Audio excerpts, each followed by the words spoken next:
పూజకెంత, అంటే సామాన్య భక్తులకి ఒక లెక్క, విఐపీలకు ఒక లెక్క, రకరకాల పూజలకు రకరకాల రేట్లు.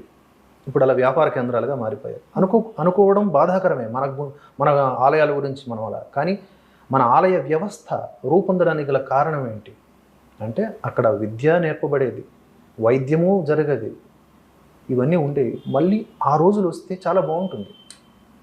అయితే కేవలం మన హిందూ ఆలయాలు మాత్రమే, చాలామంది అంటారు ఆలయాలు కట్టే బదులు వైద్యాలయాలు కట్టవచ్చు కదా అని.